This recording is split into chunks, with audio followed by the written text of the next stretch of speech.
And we are live. All right, so we're live. Cutler Cast, episode 29. We're back from Canada. I know it's been a minute since we've been on, and we're going to talk a little bit about that today, but it was awesome tour. What was the first thing you did when you got home last night? What was the first? I cooked eggs.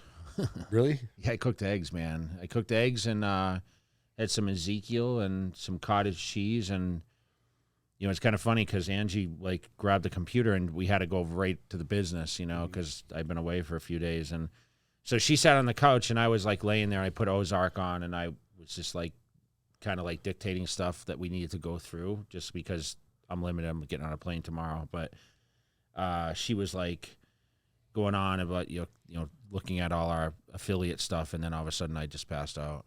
I fell asleep on the couch. Wait. Since when did you start watching Ozark? I watched all the episodes, but Really? the new ones came back on. You know, it's new episodes now. Oh shit! Yeah, I didn't know. It has new episodes, so I didn't know.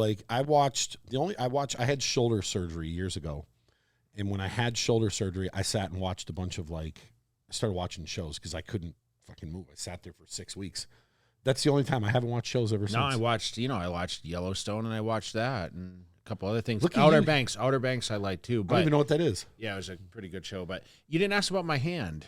Well, my we didn't hand get there was yet. my hand. But we'll talk about that. But Whoa, I whoa, wanted whoa. to tell you. I just thought about that because woke up this morning and I wanted to text you and tell you, hey, I can actually move my hand a little bit this morning because as of yesterday, I couldn't even. So it must have been a writing thing. I think it was a writing thing. You probably did some type of pull and. Yeah, you I think just kind of constantly doing the hand motion of signing stuff. Because now, for anyone that doesn't, well, nobody's going to know this because we haven't said it. But so we go to Canada, which we'll talk about, and I'm the fourth day, you're like, man, I can't move my hand. I can't even pick up a cup. I can't nothing. You were in serious pain. How's this? We were in the airport yesterday, in the lounge, and I went to pick up. I couldn't even use my right hand to scoop the stuff for the salad stuff. That's how bad, because I couldn't really close my hand to a fist. Mm-hmm. And so I ended up with this. I thought my pad was bruised. And we went to the gym and we trained shoulders, and I couldn't even pick up a 20-pound dumbbell. Yeah. That's how bad it was. And I was actually nervous for a minute, but, you know, I kind of joked and I said, maybe I got writer's cramp, you know, and you said, no, you must have strained something. But I remember trying to pick up the box of pictures, and it was a thick box, and it had all these pictures in it. And I grabbed it and realized how heavy it was, but I thought I strained something. But I really think signing for so many posters for 5 days straight. Think about how many you probably signed. 1,000 posters? No, way more than that. I'm just okay. Yeah, let's say whatever amount it was, Yeah. but think about it. It's not you just sign your name. You write the person's name to you. Yeah. Train hard, blah blah blah. Whatever. So think of how much you wrote. Yeah. And nowadays we don't write anymore. None of us do.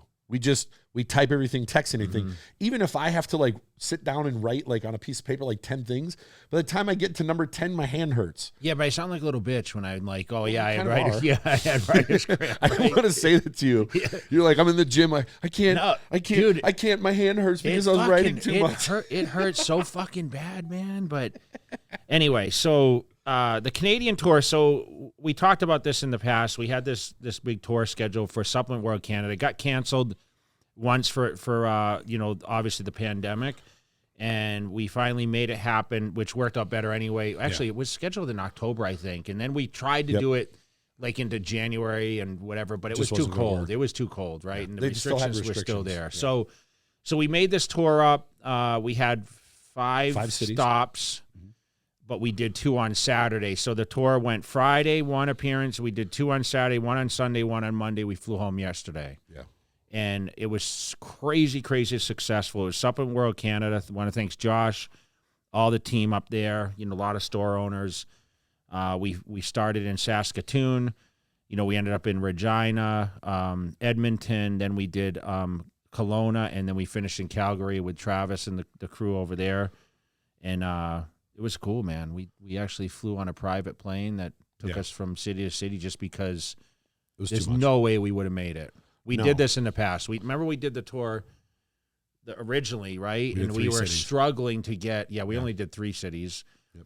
And I know that when we spoke to Josh is like, man, I really like to get you this store, that store. And he's like, the only way I'm going to be able to make this work is we're going to have to book a private plane to fly us from location. And man, did that make it easy, right? You know, you don't realize it. Like people that haven't traveled or toured, very few bodybuilders ever experience anything like this. They'll do an appearance for a weekend where you're in one spot and they'll fly home. But to actually fly in to a city, which we go from Vegas to Calgary to Saskatoon, because there's no direct flights, which is in northeast Saskatchewan, which is the people don't know where the province. hell that is. Yeah, by the it's way. it's northeast of Montana. So we start off there. We get in. You know, you stop and do gym stuff. We always wake up early. We get up early, train and everything. So you do the event. You go to sleep. You wake up the next morning.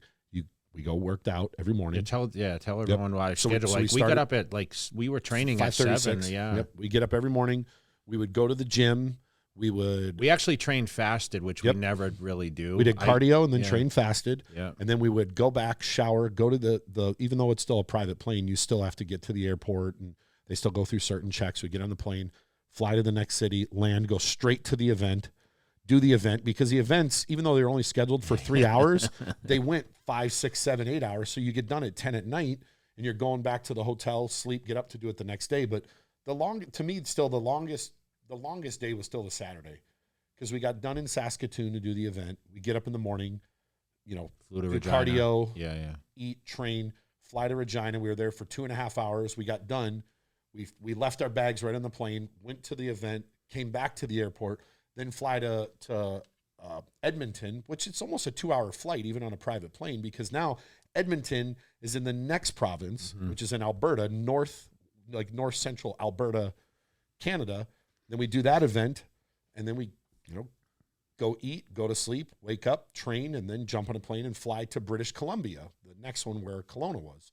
So it was a beautiful place, by the way. Yeah, I that's one of the few spots I could live there. I liked it. I mean, every time we go places, I always look at like real estate. It's a little expensive, but it's kind of like Napa of Canada. So it's wine country. So you have all this local wine and got the river coming right through the middle where we got to walk and whatnot. But did you have a certain spot that was your favorite? No, it was all good. We trained at a couple of good gyms. So we went to Morgan's gym, which was the first gym that we went to. That was pretty cool. You know, that was a cool gym. It was super small, but they had all the good equipment in there. Yeah, it was like I think it was more set up as a private gym in the beginning, and then he kind of opened it up to members. Yeah. But that was a nice spot. It had all the hardcore, the old school yellow. Yeah, hammer strength. Hammer strength. We did back there, and we deadlifted, and you know, it's always good. I kind of judge places because we spent a lot of time in the gym, and then, you know, we went over and we were able to visit, you know, a couple other cool spots too. I mean, Kelowna, the weather was probably the best, don't you think? Yeah. We didn't get to spend a whole lot of time in Regina. No, that was our second time there. Yeah. But we were there for maybe from the time we landed, maybe 2 hours and 45 minutes total. Mm-hmm. We got in there, we got through the people as fast as, you know, possible, and then went right back to the airport, because again, it's, even though you're in a private plane, it's still a lengthy trip. You know, it's still a lot. You know, a lot of people don't know what it's like to wake up, go do this, go straight to an airport, fly to an event, land, have the vehicles take you straight to the event, do the event, no going in sightseeing or anything, go right back to the airport and fly to the next city. Yeah, even the food was very limited, right? We didn't eat a lot of food. We had a couple of good meals out with the crew, and I just really liked the team that they have over there. That was pretty cool, and you know, everyone seemed to get along. A lot of good camaraderie, I thought, and they kind of support each other. All the owners of the stores flew with us, which was really cool. So there were like 9 of us on a plane, right? Yeah. Total. They all got to be a part of the success in each city, which is good. Which I think, you know, obviously Josh has high expectations for that. And, you know, Canada has always been one of those places. Like, I remember traveling, it was really disappointing for the Toronto fans because I get a lot of messages like, hey, we want you to come to Toronto. And I said, in time. And we're just getting over all this craziness, right? Yeah. But like, I always thought that bodybuilding had such a crazy hardcore base there, right? Because, you know, I used to go fly up there for Muscle Tech, and then I would visit a lot of gyms. My buddy Valerio lives up there, and, you know, we'd have those meet and greets, and the people would come out in abundance. But I never expected so many people to show up. Like, every time it just gets bigger and bigger every time I do these events. And, you know, we schedule that 3-hour window, but like, I still stayed until every last person came out. And like you said, I took time with people. I you know, signed all their merch or whatever, or like I had posters I signed, so I try to give everyone enough time. And you were able to sit back. You took a lot of the videos, and we filmed actually for, for the Cutler Cast, which we'll be posting that up. Yeah. So, I just never imagined like this many years later that I would still be as relevant.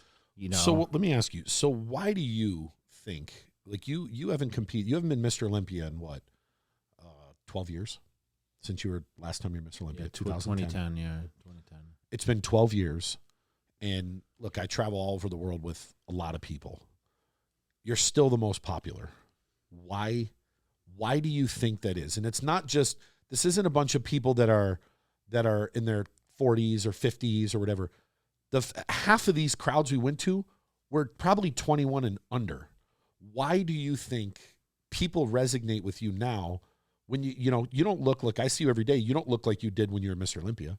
Yeah. You were 80 pounds bigger than you are now. Yeah, I think. Why do you think that is? I think you get used to looking at me, but people are still surprised. They're always like, "Oh, you're still so big." To you it's nothing, right? Because you were around at my biggest. But relevancy on social media means a lot. I'm on all channels like Snapchat, TikTok, Instagram. Like, I'm pretty active. I try to be responsive to the fans. I mean, that's the thing. I do travel a lot. Still, I'm still putting myself out there and be able to have time and FaceTime with, and I mentioned this, I thought because of like what we went through the last couple of years, I was going to actually migrate over to mostly do media, right? We were going to film more content, and that's kind of where we talked about starting this Cutler Cast, but sooner or later, you realize how much the FaceTime means, and it really changes people's lives, and you never plan on that when you first start. You just think, oh, I'm selfishly being a bodybuilder.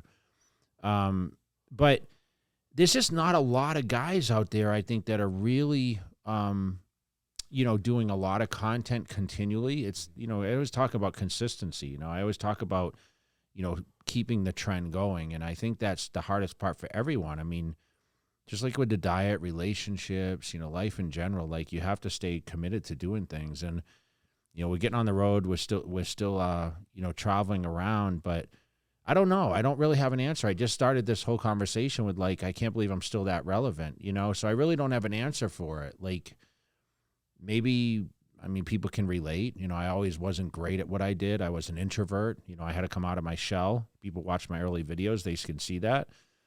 But I just really enjoy the people. Is that makes any sense? And a lot of people around me might think, man, Jay, you're not very a super social person. But at the same time, like when I get on the road and I get in front of a crowd, I kind of just open up and I realize that like, hey, this is a moment, this could be life changing for a lot of people.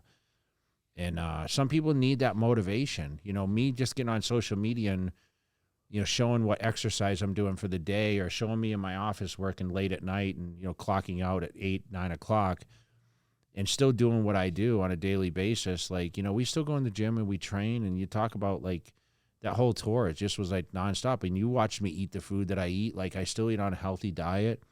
And, I try to be a role model for people. I mean, a lot of people's eyes are a little different on bodybuilding these days. I know lately it's been a little, sideways thought process towards, becoming the best in the world in professional bodybuilding. But I still feel there's a way that you can do it properly. I think there's a way you can do it somewhat safely.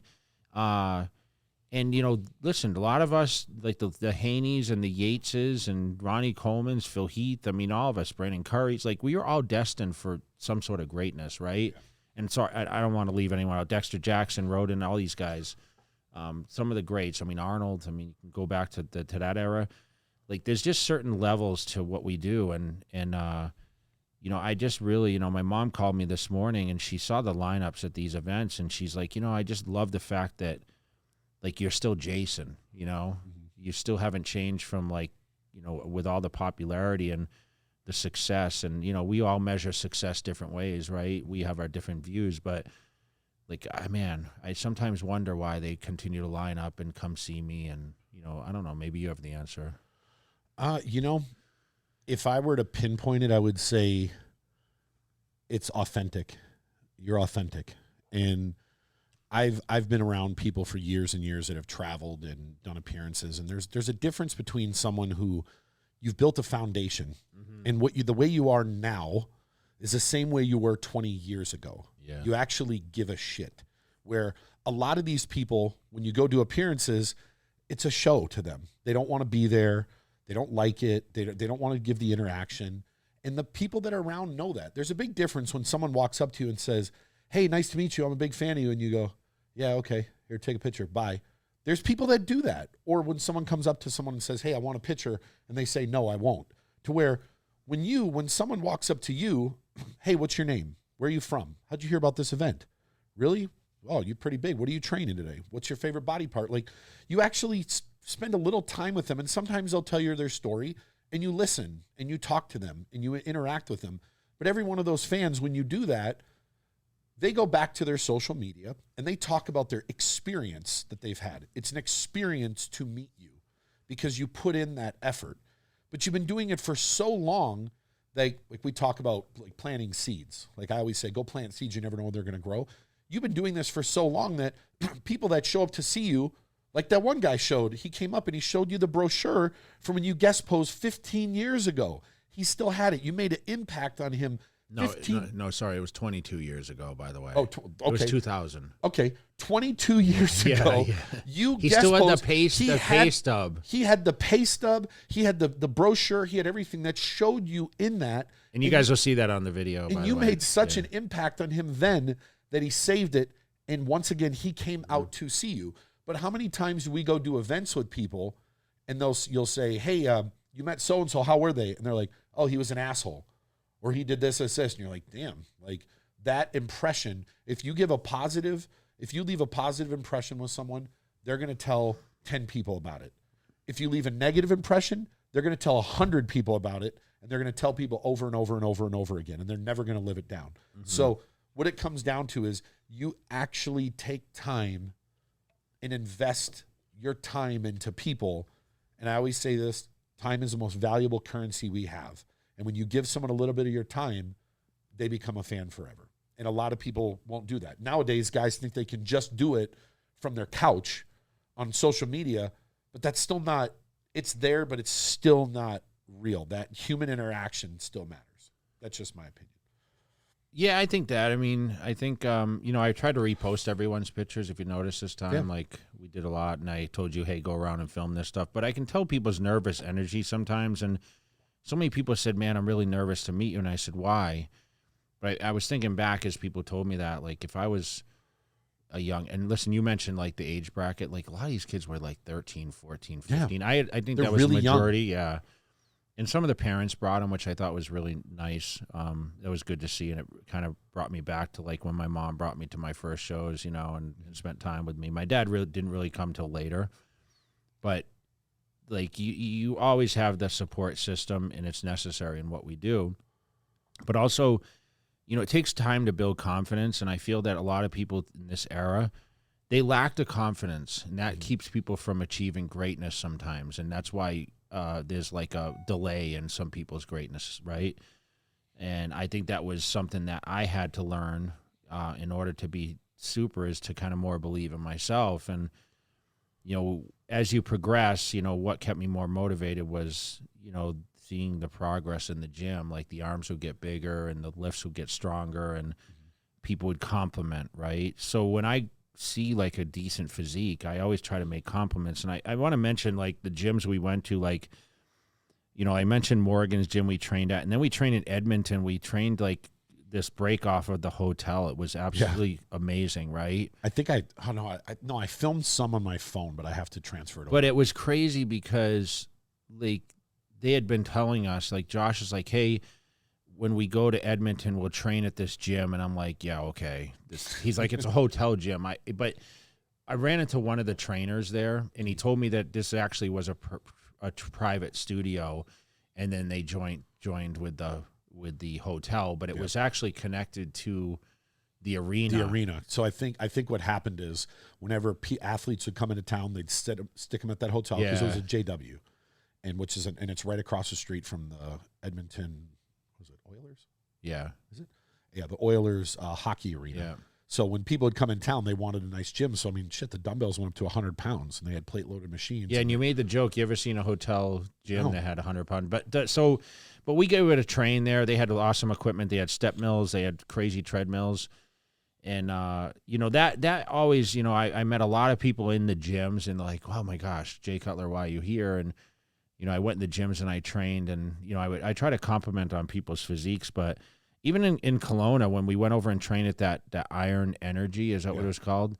Like it was awesome. That place All was Atlantis equipment. it was just a cool vibe. And we met so many people that were asked the same thing, man, I didn't get to come see you. Because not everyone can attend these events because obviously we had a window of opportunity. And, you know, that's the unfortunate thing is like some people hear about this later, right, and not have the chance. And that's why, you know, we've been to some of these places like several times, you know. Yeah. I was in Calgary from 2000s forward and, you know, we keep going back because people miss the opportunity. And, of course, like you said, the seed's planted and people tell their friends like, hey, I met this guy. And, you know, I can't tell you how many times people come up to me and say, man, you know, they gave me some extra motivation, you know, and we were able to train the last gym in Calgary, you know, the Gold's Gym which is like the new concept. And I was so honored, man, because they have this image on the wall and they have like, it's called like Legends or something. Yeah.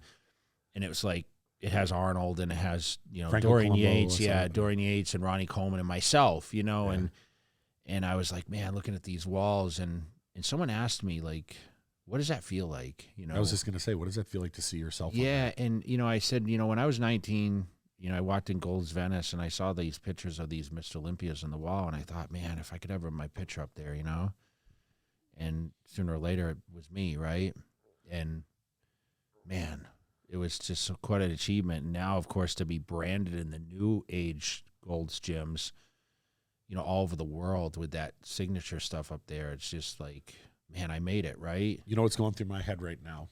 We were trying to think. Someone asked me, do you only train at gyms with your pictures on the wall? That's what some guy asked me. So we were in Calgary, and a guy came up and got a picture, and he said, I couldn't attend the Regina event. And you're like, how far did you drive? He drove 8 hours. Mm-hmm. So the first thing that went through my head is, that's a long drive. He was a kid, yeah. 8 hours. And then I'm thinking, imagine if someone drove 8 hours and they went to meet somebody and you were a dickhead to them. There's a lot of people that are. Imagine how devastated that person would have been. Mm-hmm. Just think of how expensive gas is. It's way more expensive in Canada. And he probably spent $300 on fuel to go there and back just to take a picture with you. I couldn't believe it. Yeah, we spent maybe like 2 minutes together, and I tried to be like, man, that's awesome. Like, I can't believe you came. I think I turned around and said to Josh, I'm like, he drove 8 hours. I know. I actually think we filmed it on there. I said, how far did you come from? 8 hours. But I think about that. I still remember when we were in FIBO. No. Was it FIBO? I think someone drove like 16 hours and they got there, got your picture, and like, we have to leave now and drive back because we have to go to work. It was a husband and wife. Yeah. I still talk to them all the time. Really? Yeah. And I remember you were saying like they bought a bunch of stuff and you looked at me and you're like, don't charge them. I'm like, what? They're like, dude, they drove 12 hours. Yeah, it's like Katie something on Instagram. She stays in touch with me, and she actually hit me up, but she's like, you coming to FIBO? And they wanted to come, you know? Yeah. And so now on a different tip, why do you think that your brand is doing so well in Canada? Because from the vibe I got and just talking with them, it's doing extremely well. Because it's great. You know, the formulas are good and the taste is great, and I just have the right products, in my opinion. You know, like I said, it's you know, in today's era, like there's certain products that move well, right? There's certain market for certain products. I mean, pre-workouts are popular, aminos are popular, protein's popular. I mean, you've tried all the products, and you know, let's stack them up against some of the other brands. I mean, I still feel like my system is just on point, you know. But I mean, you can still have great flavors, great everything, and that doesn't mean that it moves. Because in my mind, it's the branding too. You got to motivate the people in the stores. Like they want your stuff to do well. Yeah, I think so. You know, I think you know, I think the rapport I have with everyone is good, and I think you want to cheer certain people on, right? I mean, you want to cheer on the people that you just can relate to, and you know, I've spent some time, like I said, up there prior. You know, we went over over 2 years. 2019. Yeah, 2019 before We everything did happened, right? Saskatoon, Regina, and Edmonton. So I mean, people got to meet me face to face, and I think the reputation in the business, like, it means a lot, right? Mm-hmm. And you know, I cheer everyone on. That's the crazy thing is, like, you know, I have great success with all my brands. You know, everything I've kind of done in fitness has been super successful, and even outside, right, which I don't talk about as much. But, you know, I still want to see everyone. I try to help everyone do their best, right? Yeah. And I'm never selfish in that aspect because I know that I can do things like on a high level, right? Yeah. So for me, I mean, I think, you know, just great branding, great products, you know, the pricing is right. I feel that, you know, the formulas are just like we talked about. You could make, there's better products out there in the sense of like deeper formulations, but what works and what is unnecessary. It's kind of like, yeah, it's like spilling the glass over, right? You need to drink when it's spilling over the top, right? I mean, your body can only like take on so much at one time, right? Yep. So I think you need to be, in that sense, you know, be conscious of that and what the consumer is looking for.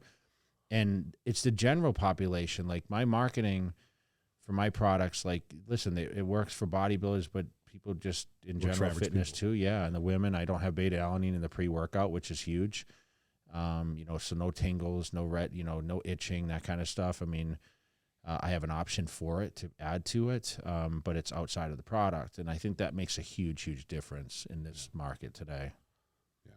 So overall, from our trip there and back, what stands out to you the most? The camaraderie of the team. Yeah. Like, everything was positive, and you know, we met some amazing people. The food was great. They treated us like A+. I can't wait to do it again. I mean, how many times we walk off a 5-day nonstop tour and we're like, flew back on the plane yesterday and we're like, man, that was great. Yeah. Like, it's very rare, right? I think I've noticed that every time we'd go to every city, the whole team would get together and he'd sit down ahead of time. Hey, man. And all the other owners would support whoever owned that store. Yeah. Hey, you need me to help take pictures? You need me to help mix this? Do you want me to do this? So they wanted everyone to win. And you don't see that a lot. And they were great to the people coming in, thanking them for coming in. And you know, it was just a fun time. And it's just, like I said, it's great to be back touring again. You know, I head to Pittsburgh this weekend for the Pittsburgh Pro. And you know, it rolls every weekend after that. I'm in Kansas the following weekend. And then I have a double booking with actually a triple booking, New Jersey, New York Pro, and then the LA Fit Expo. So I'm like nonstop. And, you know, it's just a huge opportunity, and I'm getting out there, you know, having some FaceTime with the fans, you know, and see, for me, my highlight of the trip was different than yours. My highlight was when we were leaving, not because we were leaving, because I got to argue with a lady. We were trying to get on the plane. So for those of you that don't know, Canada is one of the few places you go to where you go through U.S. Customs in Canada. You don't fly back to the U.S. and go through customs. You go through U.S. Customs in Canada. So we go through security, and you walk through. And I was joking with the lady because I brought some Kit Kat bars back because that's my favorite treat. And they have a bunch of flavors we can't get. And I was joking with her. She goes, do you have anything to declare? And I said, I got some Kit Kat bars. And she looked at me and she smiled. And she's like, yeah, you can't get those flavors in the States, right? I went, no. So as soon as you go through there, it says, welcome to America. So what did we do? Masks off, because we're now in America, because we don't have that rule anymore. So we went all the way through. We went up into the lounge. Nobody had masks on. So we go to get on the plane, and the lady said, I need to put your mask on. And I said, what for? And she's like, well, you have to wear it to go on the plane. I said, no, I don't. I'm in America. And she goes, well, no, you're in Canada. I said, did I not come through, welcome to America? Where am I now? And she goes, well, technically you're in America. Then I said, then I don't have to wear a mask. And then I'm like, you don't have a mask on, and you're telling me I have to put a mask on. So not that I really give a shit, because I'm not like one of these combative people, but I wanted to see how far she would take it. So then you go next to me, and you're like, yeah, it's in my bag. I'll put it on the plane. So you walk down. But the lady wanted to argue with me, and I'm like, hey, look, we're in America now. We're not in – every flight in there was all going to the United States. It was an America-only terminal through customs. And then we got on the plane, and the lady, you know, the flight attendant was like, as soon as she closed the door, she's like, yeah, you guys don't have to wear masks now, blah, blah, blah. And then while we were on the plane, while it was flying, she came over and spoke to us. And we're like, yeah, we're kind of asking her what the rule was. And she's like, certain provinces still kind of are weird about it. But she's like, in Toronto, they don't give a shit. In Vancouver, they don't care. But she's like, technically you are in America, but we just don't want to argue with them if they ask us to. So that was my highlight to see how far this lady. Yeah, was it's funny taken. when they actually said like we closed the door. She made the announcement like Immediately. The stewardess is like, oh, you can take your mask off, you know. Yeah. And we already had ours off. We were the only ones on the plane without. I know, and of course we're looking like, are we those dickheads No. that don't have I mean, like I masks on? said, we weren't combative, and I never put it on. I'm not gonna lie. I just kind of was like, we're gonna be able to take it off anyway, right? Yeah. And we did use a Canadian carrier on the way up there, so we did have to wear the mask on the way up. And I didn't care. I mean, it's not a big deal. And then on the way home, we flew United, so it was kind of one of those things. But one thing I've noticed about, like, we talk about the airline flights all the time is the prices are through the roof right now. So if you guys are trying to travel, like, I thought the prices would obviously come down. I mean, it's kind of sticking to like the gas price, but I did notice the gas price came down a little bit here. But man, ticket prices are outrageous right now. So I just booked next week. I'm going out of town, and I just booked flights were about $1,000 each.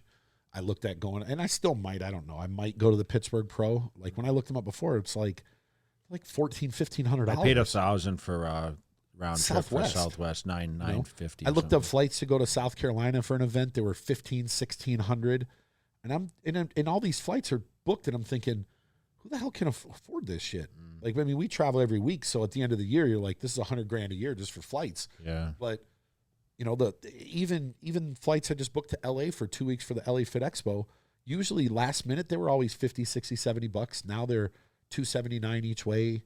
But I don't know if that's just a short thing, because you got to remember with airlines, they're buying their gas with, they're predicting it. So whatever gas they paid now, they might have paid for it a year ago. I was told though prices of gas would come down, by the fall or whatever. So we're hoping for that. I mean, the costs of everything's kind of higher now, and we're dealing with that. I have an electric car now, so it kind of works in my favor a little bit. That's because you're rich and you can afford it. I'm too broke. It makes a lot of sense. I mean, especially with the discounts on the power bill and all that stuff in my house, and but I looked up some, like, there's some other places like we got to go. We got some international trips we got to take, and the flights aren't terrible internationally. Like, I'm still seeing the tickets for like $5,000-$6,000 where they. Yeah, I mean, we're going to the UK the end of the year. Like, we just locked that in. I just announced that on Instagram for the Arnold Classic. I'm excited about that. Last time you were in the UK? Last time I think was when I did the tour. Was that a few years ago? 19? 2017 maybe. 17, so 5 years. I haven't been. God, I'm trying to remember the last time I was there. Maybe 3 or 4 years ago. It's been a while. That'll be good. That's in Birmingham.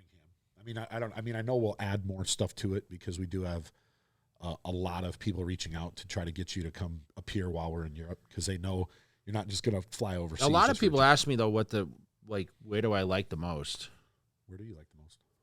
I like them. I like a lot of places, but I mean, I loved Brazil. I love Australia. I mean, certain parts of, like, some trips to the UK, like going to those hardcore gyms. It seems like there's a lot more hardcore gyms in the UK that we trained at.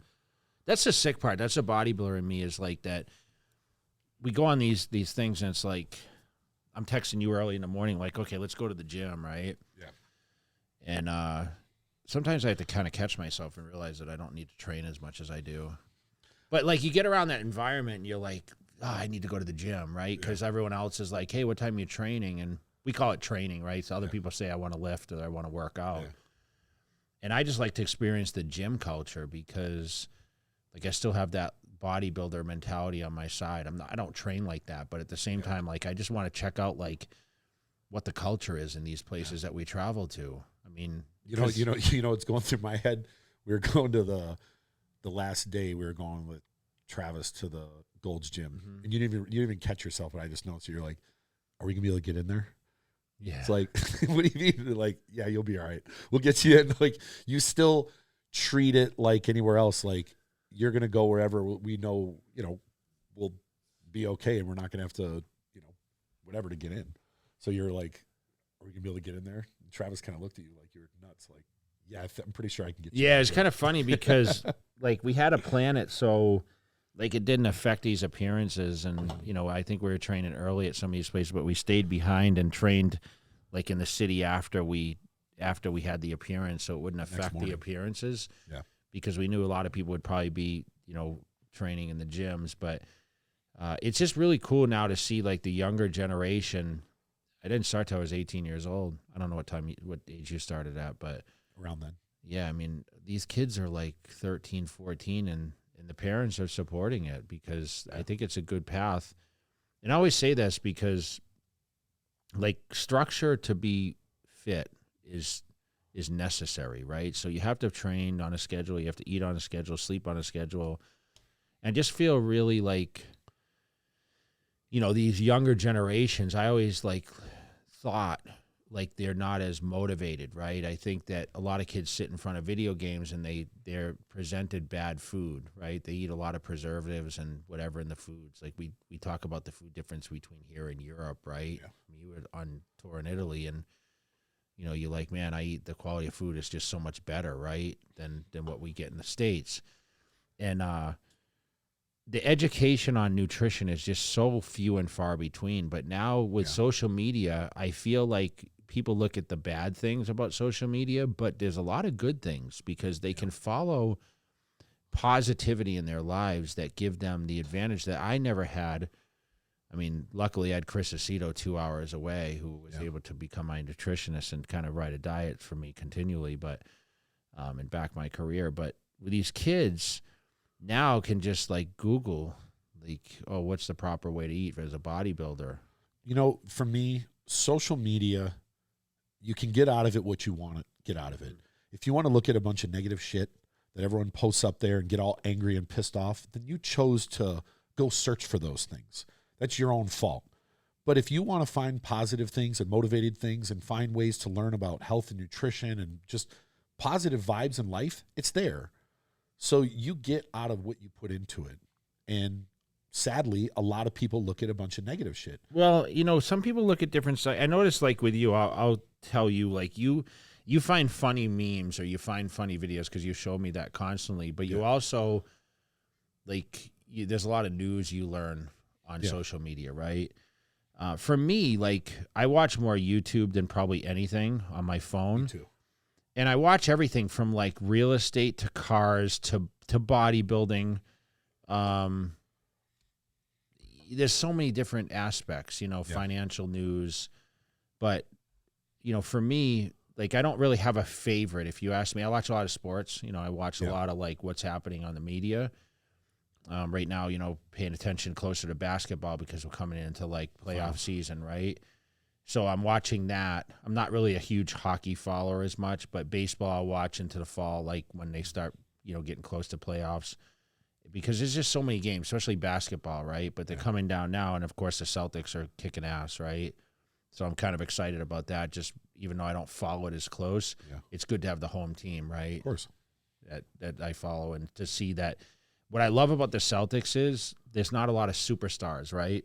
Like Tatum's probably the biggest one, but he's a beast. It's just great, and it just shows that team sports, often it's a lot of contribution to make a successful team. It's not always about one person, although LeBron led a lot of championships, right? Yeah. Or Jordan won a lot, and with the Lakers and everything else with Magic and everyone else. It's just, there's certain things that I follow and I learn a lot from. Yeah. And I don't have a lot of time to sit and necessarily watch these things unless like we're traveling or whatever. Yeah. So I got to catch up on a bit, but now of course it's just nonstop, but I'll be back on a plane tomorrow. So I'll probably be able to check out some other stuff, I use YouTube a lot. Anytime I go to buy anything or I want to research things, I always go to YouTube because I want to see professional opinions from people. And then I want to see the average Joe opinions.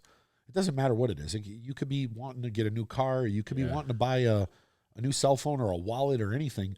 You want to get perspectives on it. And sometimes when you look at, like when you and I were on, in the airport, I was looking up different stuff for planes. You were trying to buy wine, actually. I did buy some wine. You did, huh? Yeah. Anything special or you want to mention or? Nothing that I know. I'm still learning.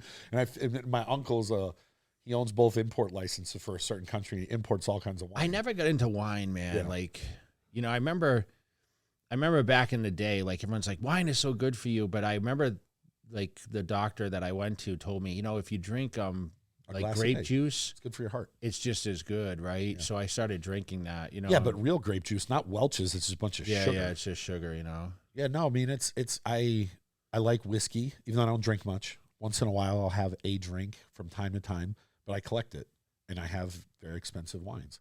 So I'm, You're gonna build a wine cellar eventually in your home, Of or course, it's good. It's an investment. That's Angie's dream, is to have a wine cellar. I'd love to see some of the followers. Sure, people have some unbelievable wine cellars. I've been looking at a lot of houses lately here in Vegas, and I've paid attention to who has wine collections. Like I said, my uncle owns from South Africa. There's 2 wine importers licensed. He bought both of them. So any wine that comes in the United States from South Africa comes through him, and he has an obscene wine collection. And I remember times we'd go out to eat with some of his manufacturers and he would crack the bottle of wine. He would open bottles of wine. I was like 21, 22. I didn't know. And I remember what are they worth? Anywhere from $500 to $5,000. Yeah. And I remember one time these guys bought all this expensive wine. They were trying to, treat him because he was a big rep in the furniture industry. And I remember one time he's like, "What do you think of this wine?" And me being the typical me, I'm like 21. I'm like, "This tastes like the shit I get at 7-Eleven." And he looked at me like the most appalled, like this look of, "I can't fucking believe you just said that." And I was just like, "Well, then take it. I don't care." That would actually be an awesome guest to have on our podcast, is like someone that can tell me the difference between a bottle of wine that's $5,000 versus $1,000. You know who could talk about that? Greg from Trifecta. Really? Yeah, he goes to Napa like every week. I know it's never really been I've gone to wine country before, but like that tasting is like tough for me. I mean, because I'm not. I guess I don't enjoy it, and they always say like, oh, a glass of wine with a certain meal, like certain types of food, is like almost necessary. But I never understood that whole process. So I've never been to Napa, but not 3 weeks from now we go to Sacramento I go for the World's Strongest Man because I got Brian Shaw competing in, and I'm gonna take an extra day or so. And I already reached out to Greg about it. I'm like, I want to go to Napa, and I want to check it out. I don't know anything about it. You're gonna do a wine tour. I want to learn. It's I know certain wines are good investments, just like watches, just like you look at certain bottles that were like $50 and someone will hang on to them and now they're $200. Same with, I bought a bottle of whiskey for $75 and I put it in my, because I collect it, and I see it now in the store and it's $200. This was 6 months ago. And I asked him, I said, "Yo, man, these are just $75. And he's like, "They've went up 2.5 times. And this is what we pay for it now." So now I'm thinking, man, so what, should I hustle my collection and start selling it off? Right. Then I can afford some shit like you. Yeah. So I think, you're going to laugh, but someday I'll have a wine cellar and you're going to laugh about it. It'll be empty. I'll have a lot of wine in there and you're going to say, "Why do you bother having this?" It's kind of like my shoe collection. Like half the stuff I don't wear. Right. Yeah.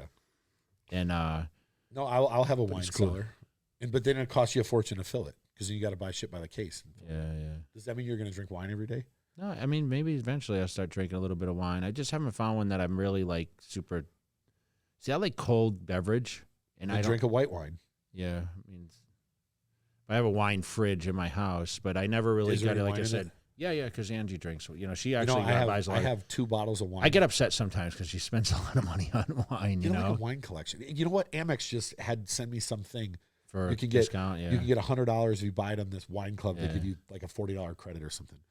I have 2 bottles of white wine from 1979 in my collection. Really? It's like, I bet you if I open it, I bet you it tastes like piss. There's no way. Because you can see the cork floating around in there and shit. Yeah. And someone be like, "Man, think about it. It's 42 years old." All these people have to comment on this. The people that are actually watching on YouTube. Maybe that's what I should do. I should do something I'll open one of them for some kind of special occasion. Well, I'll take a sip and go, "Oh, it's disgusting." All right, let's talk a little bit about the Arnold Classic happened. Brazil. Rafael Brandao won. Yep. We don't really know much about the show other. It was a small lineup. Yeah. I assumed he was going to win. I watched a little video, and it was hard to tell from the video. Like I don't want to comment on it too much, just because I didn't really get to see a whole lot. but I assumed he was going to win because, look, he's a potential top 10 Olympian. Yeah, I'm looking at this. I follow this William Martins. I don't know what he placed. I think he placed maybe third or fourth. From some of the videos I listened to, like the reports, they said everyone is in really good shape, like really conditioned. But I don't, I didn't see the stream or didn't get to tell.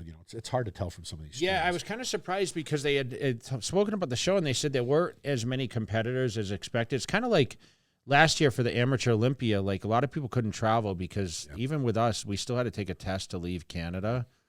There's always that uncertainty, right?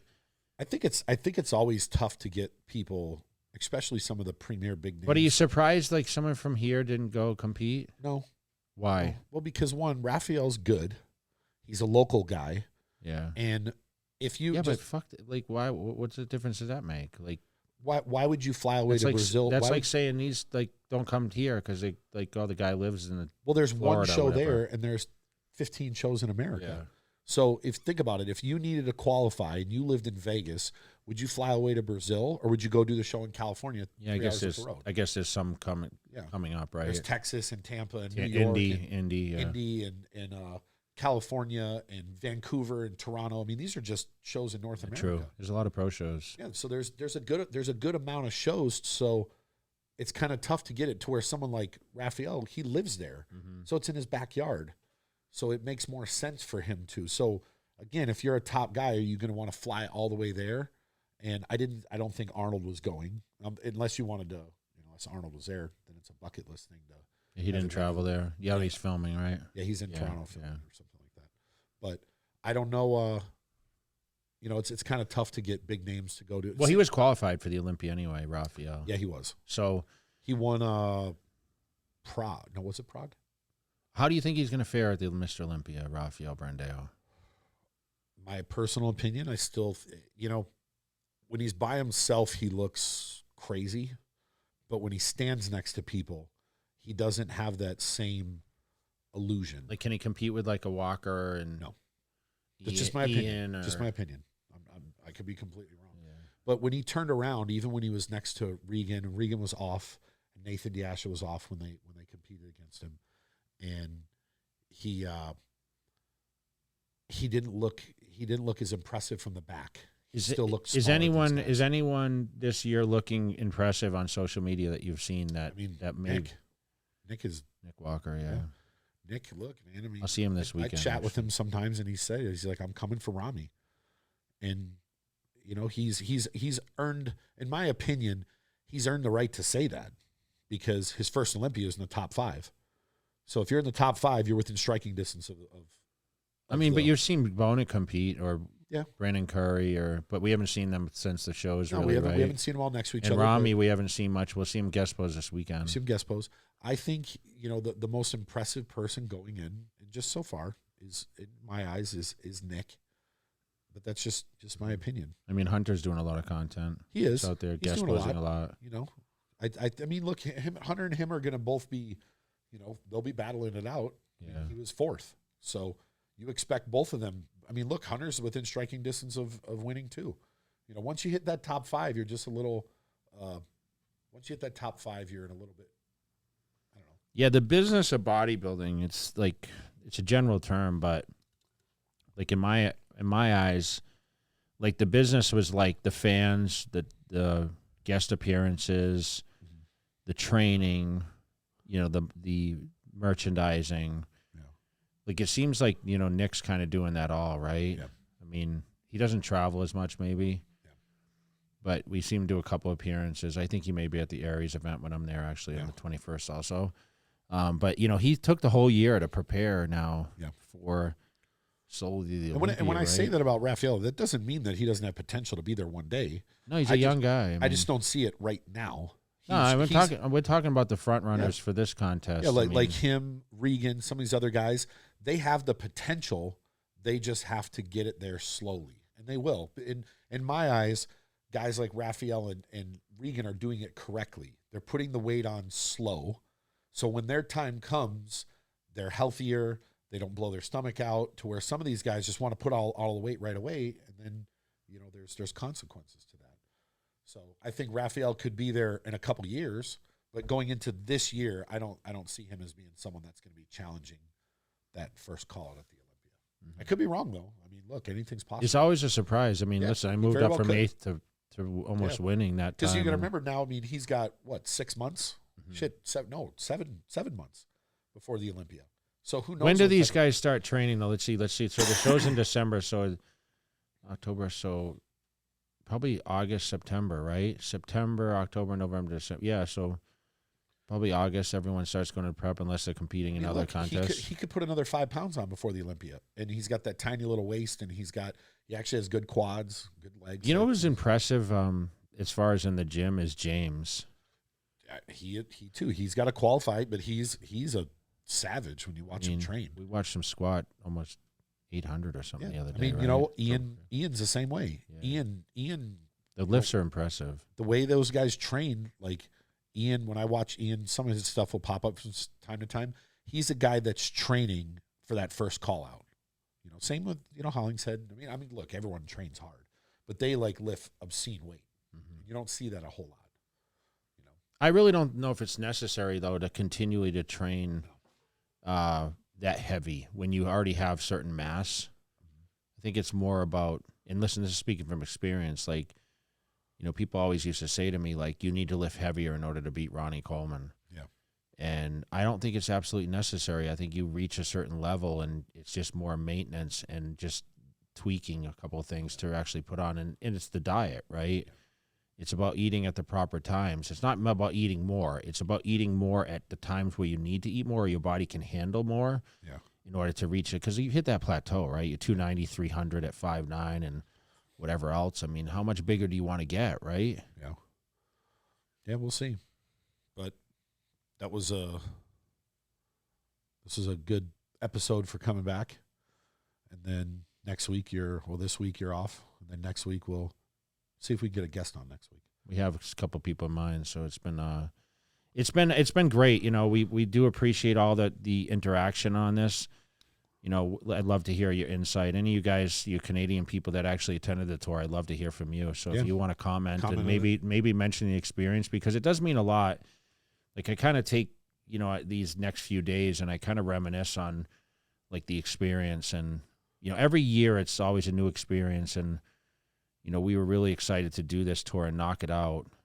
We weren't certain about how it was going to be, and it was kind of cool to go to each stop and, watch the line build. And I mean, there was a point in Calgary where you're like, dude, come on, we're going to be here till midnight if you don't stop, No, I in Calgary, we started like almost 2 hours early. Yeah, we started early. And it was like 8 o'clock, so like 5 hours into it, and I walked out, and the line it was wrapped around inside. It walked down the sidewalk around the building, and then it went out into the road. I have no idea how the police didn't come and stop that. Yeah. Right down the middle of the road, it went all the way out to the intersection. So you're talking 50 meters long, still after 5 hours. And a lot of people got out of work and came, but I don't know how they didn't shut it down. I thought for sure the police would come. So like these experiences, like we all go through, like, and like I said, it means the world to me. So, I'm sure there's people that are watching this, and, I talked about a few things. This was mostly about the Canadian tour, but, I just want to say I appreciate everyone that came out to support it. And if you have thought process of coming out and meeting me at some of these events, just understand, like, it does take a little patience to stand in line, but I try to spend a little bit with everyone, and just, I do appreciate like anyone that takes that time, because I know I wouldn't wait in line for anyone like that many hours. But it means a lot to a lot of people. So, I just want to say, comment below if you guys were on the tour or were part of it, and maybe share a little experience with it. Or if you have in the past, even if you weren't on the tour and you've been at these expos, like, please guys, drop a comment, like put something on there. Give your experience. Yeah. If you had experience with Jay, positive or negative. And we try to get on there and interact with you guys. Yeah. But if you guys that are listening from one of the other sectors, just you just know that we're working hard to try to just continue this trend, and we're going to be in a lot of cities, a lot of countries this year, and we look forward to seeing everyone and being able to have some FaceTime. So we're out. Thank you.